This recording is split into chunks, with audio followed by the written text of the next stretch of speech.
2026년 3월 9일 사순 제3주간 월요일입니다. 제1독서 열왕기 학원 5장 1절에서 15절의 말씀입니다. 그 무렵 아람 임금의 군대 장수인 나아만은 그의 주군이 아끼는 큰 인물이었다. 주님께서 나아만을 시켜 아람에 승리를 주셨던 것이다. 나아만은 힘센 용사였으나 나병 환자였다. 한 번은 아람군이 약탈하러 나갔다가 이스라엘 땅에서 어린 소녀 하나를 사로잡아 왔는데 그 소녀는 나아만의 아내 곁에 있게 되었다. 소녀가 자기 여주인에게 말하였다. 주인 어르신께서 사마리아에 계시는 예언자를 만나보시면 좋겠습니다. 그분이라면 주인님의 나병을 고쳐주실 텐데요. 그래서 나아만은 자기 주군에게 나아가 이스라엘 땅에서 온 소녀가 이러이러한 말을 하였다고 아뢰었다. 그러자 아람 임금이 말하였다. 내가 이스라엘 임금에게 편지를 써보낼 터이니 가보시오. 이리하여 나아만은 은 10달란트와 금 6천 세켈과 예복 10벌을 가지고 가서 이스라엘 임금에게 편지를 전하였다. 그 편지에는 이렇게 쓰여 있었다. 이 편지가 임금님에게 닿는 대로 내가 나의 신하 나아만을 임금님에게 보냈다는 사실을 알고 그의 나병을 고쳐주십시오. 이스라엘 임금은 이 편지를 읽고 옷을 찢으면서 말하였다. 내가 사람을 죽이고 살리시는 하느님이란 말인가? 그가 사람을 보내어 나에게 나병을 고쳐달라고 하다니 나와 싸울 기회를 그가 찾고 있다는 사실을 그대들은 분명히 알아두시오. 하느님의 사람 엘리사는 이스라엘 임금이 옷을 찢었다는 소리를 듣고 임금에게 사람을 보내어 말을 전하였다. 임금님께서는 어찌하여 옷을 찢으셨습니까? 그를 저에게 보내십시오. 그러면 그가 이스라엘에 예언자가 있음을 알게 될 것입니다. 그리하여 나아만은 군마와 병거를 거느리고 엘리사의 집 대문 앞에 와서 멈추었다. 엘리사는 심부름꾼을 시켜 말을 전하였다. 요르단 강에 가서 7번 몸을 씻으십시오. 그러면 새살이 돋아 깨끗해질 것입니다. 나아만은 화가 나서 발길을 돌리며 말하였다. 나는 당연히 그가 나에게 나와서서 주 그의 하느님의 이름을 부르며 병든 곳 위에 손을 흔들어 이 나병을 고쳐주려니 생각하였다. 다마스쿠스의 강 아바나와 파르파르는 이스라엘의 어떤 물보다 더 좋지 않으냐?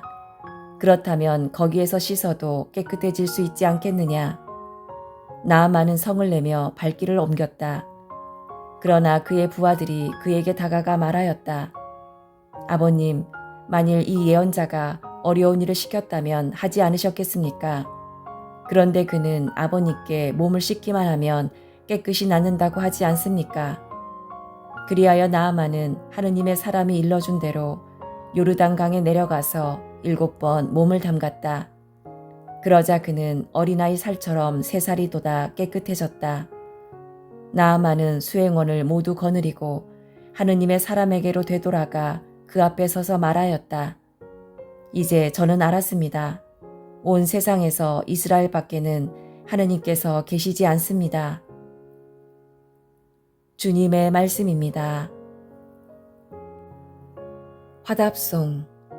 제 영혼이 생명의 하느님을 목말라 하나이다. 하느님의 얼굴을 언제 가서 배우리이까? 사슴이 시냇물을 그리워하듯 하느님, 제 영혼이 당신을 그리나이다. 제 영혼이 생명의 하느님을 목말라 하나이다. 하느님의 얼굴을 언제 가서 배우리이까? 제 영혼이 하느님을, 생명의 하느님을 목말라 하나이다. 하느님의 얼굴을 언제 가서 배우리이까? 제 영혼이 생명의 하느님을 목말라 하나이다. 하느님의 얼굴을 언제 가서 배우리이까? 당신의 빛과 진리를 보내시어 저를 인도하게 하소서. 당신의 거룩한 산, 당신의 거처로 데려가게 하소서. 제 영혼이 생명의 하느님을 목말라 하나이다. 하느님의 얼굴을 언제 가서 배우리이까? 저는 하느님의 제단으로 나아가오리다. 제 기쁨과 즐거움이신 하느님께 나아가오리다. 하느님, 저의 하느님, 빛밭하며 당신을 찬송하오리다. 제 영혼이 생명의 하느님을 목말라 하나이다. 하느님의 얼굴을 언제 가서 배우리이까? 복음, 루카가 전한 거룩한 복음 4장 24절에서 30절의 말씀입니다. 예수님께서는 나자렛으로 가시어 회당에 모여있는 사람들에게 말씀하셨다. 내가 진실로 너희에게 말한다. 어떠한 예언자도 자기 고향에서는 환영을 받지 못한다. 내가 참으로 너희에게 말한다. 3년 6개월 동안 하늘이 닫혀 온 땅에 큰 기근이 들었던 엘리야 때에 이스라엘에 과부가 많이 있었다. 그러나 엘리야는 그들 가운데 아무에게도 파견되지 않고 시돈 지방 사렙다의 과부에게만 파견되었다. 또 엘리사 예언자 시대에 이스라엘에는 나병 환자가 많이 있었다. 그러나 그들 가운데 아무도 깨끗해지지 않고 시리아 사람 나아만만 깨끗해졌다. 회당에 있던 모든 사람들은 이 말씀을 듣고 화가 잔뜩 났다. 그래서 그들은 들고 일어나 예수님을 고을 밖으로 내몰았다. 그 고을은 산 위에 지어져 있었는데 그들은 예수님을 그 벼랑까지 끌고 가 거기에서 떨어뜨리려고 하였다. 그러나 예수님께서는 그들 한가운데를 가로질러 떠나가셨다. 주님의 말씀입니다. 오늘의 묵상. 신자분들에게 좋아하는 성경 구절을 물어보면 많은 분이 바오로 사도의 고린도 1서 13장 사랑의 노래를 꼽습니다. 그 가운데 4절은 이렇습니다. 사랑은 참고 기다립니다. 사랑은 친절합니다. 사랑은 시기하지 않고 뽐내지 않으며 교만하지 않습니다. 저는 여기서 가끔 사랑이라는 낱말을 사람으로 바꾸어 묵상하고는 합니다. 사람은 참고 기다립니다. 사람은 친절합니다.